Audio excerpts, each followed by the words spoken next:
Sir, ఓ sir, నేను సర్పంచ్ను.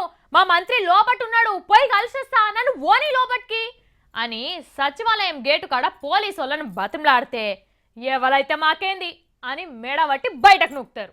మరి సచివాలయం అంటే ముఖ్యమంత్రి సారు, మంత్రులు, పెద్ద పెద్ద ఆఫీసర్లు అందరూ గానే ఉంటారాయే. సర్పంచు ఎంపీటీసీలం అంటే నడుస్తాది, కానీ అది పాత ముచ్చట. సర్పంచులు డైరెక్ట్ గా సచివాలయం లోపటికి ఓనీకే కారెట్లు రాసియమని ఆఫీసర్లకు కేసీఆర్ సార్ ఆర్డర్ వేసిండు కదా. ఇక ఇప్పటి సంది బాజాప్తా గల్లు ఎగరేసుకుంటా లోపటికి పోవచ్చు. ఆడ ఎవలెవల్ని కలవాలనో అందరితోటి మాట ముచ్చట కూడా చేయొచ్చు.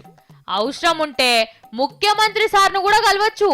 మీ ఊరి ముచ్చట్లు మాట్లాడి ఏమన్నా తక్లీఫ్లుంటే పెద్ద సార్కో కాగితం మీద రాసిచ్చి సమస్యలు తీర్చమని చెప్పుకోవచ్చుగా.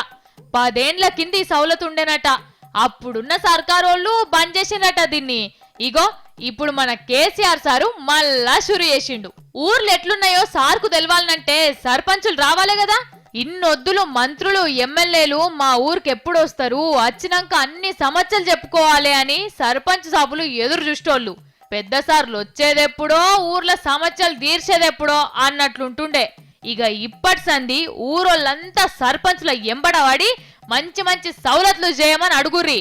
మంత్రి కలుస్తలేడు, ఎమ్మెల్యే దొరుకుతలేడని తప్పించుక తిరిగితే డైరెక్ట్ గా హైదరాబాద్ లో సచివాలయం కాడికి పోయి వాళ్ళని కలవమని చెప్పుర్రి. అప్పుడు మీ ఊరు సమస్యలు తీరుతాయి. సర్పంచులు డైరెక్ట్ గా సీఎం సార్ తోని కూర్చొని మాట్లాడినట్టు ఉంటది. వీలైతే మంత్రులతోని సీఎం సార్ తోని ఒక పొట్వ దిగి పంచాయతీ బోర్డు ఆఫీస్ లో పెట్టుకుంటే ఇంకింత ఇల్వ పెరుగుతుంది.